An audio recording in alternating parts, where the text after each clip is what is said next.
I just read about a guy worth $10.2 billion who made his money selling cars, food, and radio ads. He's got no investors, no tech, and there are no signs of slowing down, even at the age of 94. I am talking about Jimmy Pattison. Jimmy, as he likes to be called by his friends. And I'm going to tell you about him today. That's coming up in 1 second. Before we get to it, if you're loving the podcast, make sure you subscribe. Make sure you leave a rating and a review. Show your friend JD some love and get on my email list. I drop a weekly email every Saturday. You can get on at johndavids.com. And while you're there, check me out on social. And now, let's get to the show. All right, guys, today I'm going to talk about Jim Pattison, Jimmy to his friends. So this guy founded Jim Pattison Group back in 1961. It's JPG for short. He convinced a banker early on to loan him $40,000 to buy a car dealership. He had a background selling cars from when he was very young, working in dealerships. He understood both the leasing business and the sales business. So $40,000 loan, and that was not easy. He had to sell his house and his life insurance policy to get enough cash to do it. So this guy was bootstrapped to the 10th degree. And then what happened was he just kept on buying and building businesses for 62 years. And to this day, he still owns 100% of Jim Pattison Group. That gives him a net worth personally of $10.2 billion. Now, I'm going to tell you about his playbook through a series of stories so you can understand how he's doing this. All right. So first thing we're going to talk about is synergies. And JPG, Jimmy, is really, really good at finding synergies. So a few years after he opens his car dealerships, he's realizing that he's spending a lot of money on radio ads to get customers. So what he does instead of just buying the radio ads is he takes some of his car profits and he diversifies into buying radio stations. Because after all, why just buy the airtime when you can own the whole damn business? And then he started with buying one station and he bought a second and a third and a fourth. And before you know it, he owns a whole bunch of stations.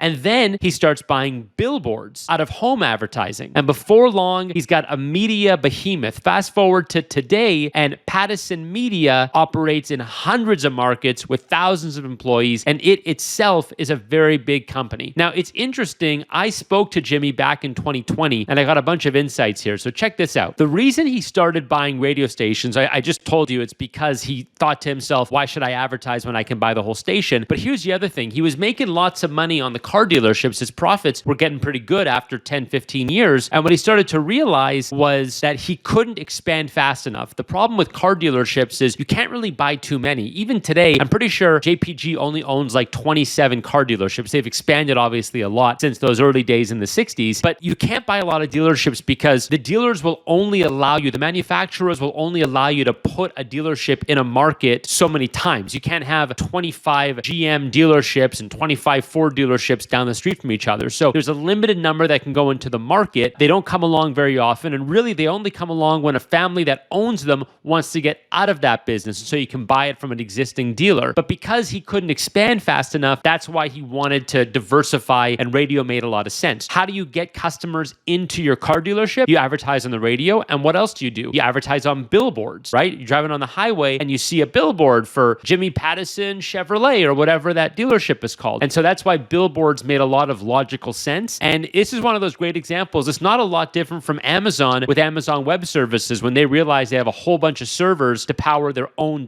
.com website, they say, why don't we just sell the excess capacity to somebody else, turn a cost center into a profit center? That's exactly what Jim Pattison did. He said, airtime and billboards are a cost center. Let's turn it into a profit center. And it ended up being a very big business. Let's talk a little more about diversification and growth. In 1968, Jimmy gets a phone call from a guy who wants to sell him a grocery store. He doesn't know anything about the food business. All right. Jimmy is not a food guy, but he does know retail and he understands the customer. And he figures he can turn this little failing chain into something much bigger. It was called Overweighty. He still got the chain. He's got a lot of other stuff too. And it turns out that Jimmy Pattison was very, very good at the food business. Today, JPG's food group employs over 30,000 people. And speaking speaking of people, that is very, very much where Jimmy's success comes from. He knows how to find them. He knows how to pick them. He knows how to keep them. Jimmy attributes most of his success to one thing: people. People, people, people. Like I said, he's got about 48,000 employees total at this point across all of his companies, and decisions get made at the ground level. He is not making decisions at HQ and telling other people how to do their jobs. He's giving autonomy down the line so that managers are able to hire other managers and so on and so forth, and they can get the job done. In fact, he talked about this, the fact that how do you know how to hire people down the line? 48,000, so a lot of employees. Yeah, but the CEO is hiring one or two people, then they're hiring a whole bunch of people under them, then they're hiring people under them. So the 48,000 people, most of whom are going to be at the ground level, it's not that you have to have an understanding of those people. You trust the person directly under you to do their job. You let them do their job, and that's how you scale to this level. All right, but Jimmy is not all success, and the motto here, don't make a bet that you can't afford to lose. It hasn't all been success for Jimmy. He's tried tech investments, he's tried manufacturing. He said he lost his shirt on tech, and he didn't do really well on manufacturing either. But here's the deal. If you're going to make an investment, you got to make sure you have an off-ramp. What's the worst case scenario? And if that were to happen, what would we do about it? And as long as you have an off-ramp, and as long as you know that you can have a failure and it's not going to take down the whole machine, that's okay. Things can go south and you can cut your losses. And that's exactly what Jimmy Pattison has done. When things don't go well, he cuts his losses. And that's how you hang around for 62 years. All right, let's talk about playing the long game. 62 years is a long time to be in business. He's 94 years old, and Jimmy is still hard at work. I had a Zoom call with him back in 2020, and even during the pandemic, he was in the office every single day. Every single day because he wanted to be in the office, not because he had to be, because he wanted to be. And this timeline might seem trivial, but it's actually the most important part. You see, here's the deal. Think about the power of compounding growth. This guy could have sold his company 30 years ago and retired as a very rich man in his 60s. But instead, he kept reinvesting, he kept building, and what's the payoff? $10.2 billion. That's a hell of a payoff. I'll tell you something kind of funny. I posted this story on LinkedIn, and I got a whole bunch of comments, and one of the funny comments about the money, about the compounding growth, is that if you do the math, and somebody actually did this math, check this out. This is Jason Del Vicario, and he posted this. He said, thanks for sharing, John. So if you took $50,000, like I said, Jimmy started with $40,000. Let's just say 50 because it's a better number. It's easier. And you wanted to grow $50,000 into $10 billion over 62 years. The CAGR, compounded annual growth rate, is about 21.5%. So using rough figures, and you realize, of course, that it was $40,000 that was borrowed. And of course, it wasn't even his $40,000. It was a borrowed $40,000. 21.5% compounded over 62 years turns $50,000 into $10 billion. So a lot of people would sit there and wonder, oh my God, 10 billion is such a huge number. And it is a huge number. But over 62 years, turning 50,000 into 10 billion is only 21.5% annual growth year over year. So I thought that was kind of interesting. Let me get into a few of the other LinkedIn comments because there was so much good stuff here that I got to address. I got to talk about with you guys. So somebody else in the comment, Connor, says, great content. Thanks for sharing, John. I find it interesting, though, that he kept pushing. After making 10 million, 20 million, 30 million, what is the point? All right, so I got to clear something up. There was a lot of people that were talking about the money. There's two arguments. There's who needs that kind of money, number one, and then why would you keep working if you already had that kind of money? So let me take the first one. Who needs $10.2 billion? Let me just make something very clear. When you have a net worth of $10.2 billion, and if you're watching this on YouTube, you see I'm using quotes, you don't actually have $10.2 billion. It means the value of your stock in your company, in this case, a private company, would be worth $10.2 billion.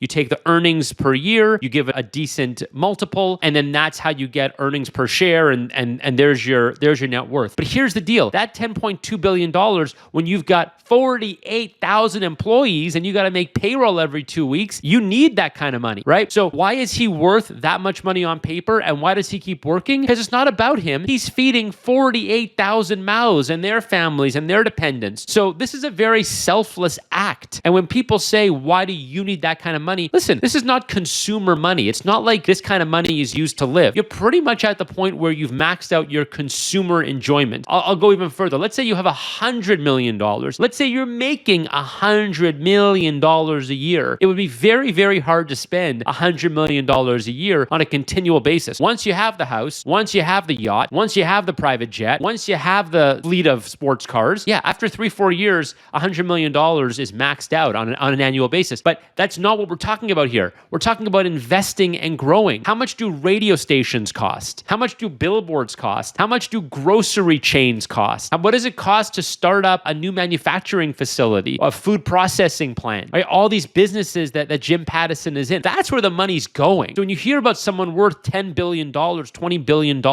I talk about Tillman Fertitta, a restaurateur who's worth, I think, $8 billion. There's so many of these people, families and individuals that have private businesses that are worth tens, hundreds of millions, or billions of dollars. That money is going to fund the operations and feeding thousands of employees. All right. That's what this is about. I think there's a misunderstanding. And then people say again on the other side, what do you need that money for? You don't need that money. You're not working for money at that point. That's the whole idea. You're doing it for the love of the game. And the other observation I'll say is that a lot of the people in the comments seem to have personal experience with Jim Pattison, or at least they know somebody, a friend, a family member, or they're a former employee. And everybody's just got good things to say about this guy. And it's kind of funny because you look at somebody like this and it's so easy to throw stones at uber successful people. But here's a guy who gives to charity, gives to his church, talks about how he gives back to his church. I think he actually says, I give 10% tithe back to my church. And people just have really good things to say. He's working, he's in the office. Yes, somebody else said, why would you want to be in the office? Why would you want to be a slave to the office at the age of 94? Because that's what he wants to do. What should he do? Should he be playing golf? Should he be playing cards? Would that make you more happy? He's in the office doing what he wants to do. So I think all these arguments are kind of silly. And I honestly think you look at a guy like this, I look at a guy like this and I'm inspired, not because of the money. I want to be clear. I'm not inspired because of the money. He could be worth $20 million.